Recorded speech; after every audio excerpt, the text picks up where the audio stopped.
Oke, Bapak Ibu, mudah-mudahan teman-teman semuanya juga masih semangat ya mengikuti. Bagian yang kedua, kita akan berbicara pengolahan sampah skala kawasan. PSBM-nya skala kawasan. Nah, tapi sebelum masuk lebih jauh di sana, saya ingin menampilkan suatu gambaran ya dari Prof. Endri Damanuri. Oke, dari Prof. Endri Damanuri terkait dengan alur, jadi alur pengolahan sampah. Gitu. Karena seringkali saat kita berhadapan dengan Bapak Ibu yang awam di bidangnya sampah, seringkali kita berpikir bahwa sampah kan kita taruh saja di depan rumah kita, kemudian kita bayar petugas selesai gitu. Tapi sekali-sekali kita perlu tahu juga alur kemana dia pergi sampah yang kita hasilkan setiap hari. Contohnya ya, kita akan jelaskan yang pertama. Ya. Sampah-sampah sumber sampah yang dihasilkan dari pemukiman, perkantoran, pasar, fasilitas umum, atau apapun itu, ada yang dikelola secara individu. Ya. Ada yang dipilah, ada yang dikomposkan, dan seterusnya. Gitu. Itu sangat baik Bapak Ibu. Jadi Bapak Ibu dan teman-teman semuanya yang hadir pada kesempatan hari ini, yang sudah melakukan pengolahan individu, lanjutkan. Itu adalah pilihan yang sangat-sangat baik dan sangat membantu program yang kita lakukan. Tapi kita sadar bahwa saya sudah mengomposkan, gitu ya, saya sudah memilah sampah, saya sudah langganan di bank sampah. Namun banyak juga tetangga-tetangga saya masih bakar sampah, buang sampah sembarangan, gitu ya. Terus kemudian ya macam-macam lah tindakan yang mengalirkan sampah ke lingkungan. Nomor dua ya, tidak terkontrol. Nah ini sebenarnya adalah hal yang tidak boleh Bapak Ibu ya, tidak boleh dilakukan. Karena apa? Ini sangat-sangat mengganggu lingkungan. Ini nomor dua. Kemudian yang nomor tiga adalah, oh saya di tempat saya nggak ada bank sampah, tapi ada saudara-saudara kita yang berprofesi sebagai pemulung, pengepul, tukang loak mungkin. Namanya beda-beda tiap wilayah, ya. Tukang rosok dan seterusnya. Ini adalah sektor informal. Yang sudah langganan di sini, saya sudah pilah sampah dan saya menyetorkan ke pihak sektor informal ini sangat boleh. Ini silakan untuk dilanjutkan. Gitu. Ini pilihan yang ketiga. Atau pilihan yang keempat adalah kita ikut dalam sistem pengolahan sampah yang ada di suatu kota. Kita kumpulkan, ada transfer point, diangkut, dan kemudian menuju ke TPA.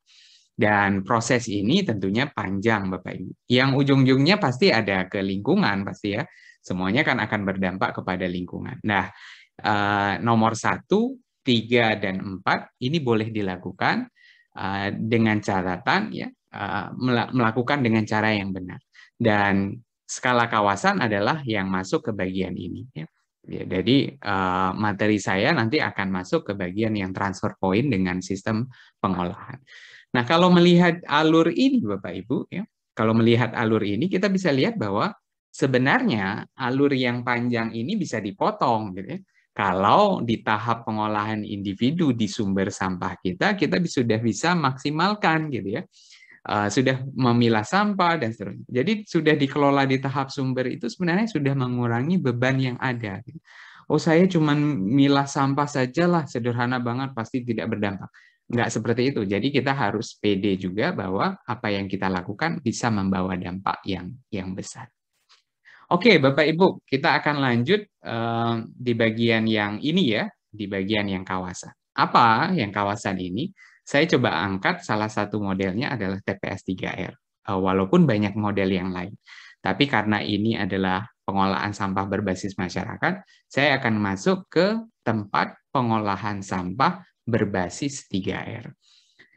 Kapasitasnya sudah diatur, sekian kakak, luas minimumnya sudah ada, apa saja yang ada di sana, misal ada kantor, ada bangunan, ada unit penerimaan sampah, ya, ada pemilahan sampah, ada pengolahan organik, dan seterusnya. Jadi ada intinya adalah satu bangunan yang di sana masuk sampah yang biasanya langsung dikirim ke TPA, tapi ini dicoba untuk dimaksimalkan dulu yang masih bisa dimanfaatkan, yang masih bisa didaur ulang dulu, gitu ya.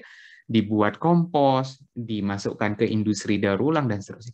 Barulah residunya nanti diangkut menuju ke TPA. Jadi istilah TPS sebenarnya sudah sering kita dengar, tempat penampungan sampah sementara, tetapi sejak tahun 2013 dikenalkan istilah dengan TPS 3R. Jadi tempat pengolahan sampah berbasis 3R. Jadi kalau di kota Bapak Ibu semuanya punya TPS 3R, tapi semuanya diangkut menuju ke TPA. Berarti bukan TPS 3R, tapi yang ada adalah TPS saja. Apa saja proses yang ada di sana? Ya, mulai dari pengumpulan di sumber, Bapak Ibu ya. Kemudian ada petugas pemilahan sampah, kemudian organiknya dimanfaatkan dengan baik, jadi energi, jadi kompos, jadi macam-macam. Anorganiknya dipilah semaksimal mungkin, kemudian akan berakhir ke sampah ke pabrik ya. Kalau istilah di tempat kami ada istilah kita kenalkan ke masyarakat adalah sampah alam dan sampah pabrik. Sampah pabrik kita kembalikan ke pabrik, istilahnya gitu ya.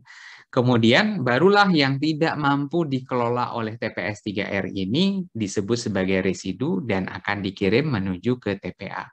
Dan yang pasti aktivitas mulai nomor 1, nomor 2, nomor 3, nomor 4 ini kalau dilakukan dengan benar, pastilah jumlah residu yang dihasilkan ini sangatlah rendah. Gitu ya. Akan membantu pemerintah daerah tidak kesulitan lagi TPA-nya penuh, ya seperti yang disampaikan oleh Pak Ridwan tadi di awalnya.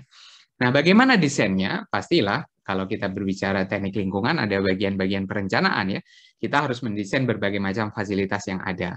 Tentunya dasar-dasar awalnya adalah jumlah layanan, produksi sampah, kemudian densitas sampah ya, debit sampah yang masuk atau timbulan sampah, kemudian komposisinya bagaimana, proses waktunya bagaimana, dan sehingga menghasilkan luasan-luasan area yang dibutuhkan.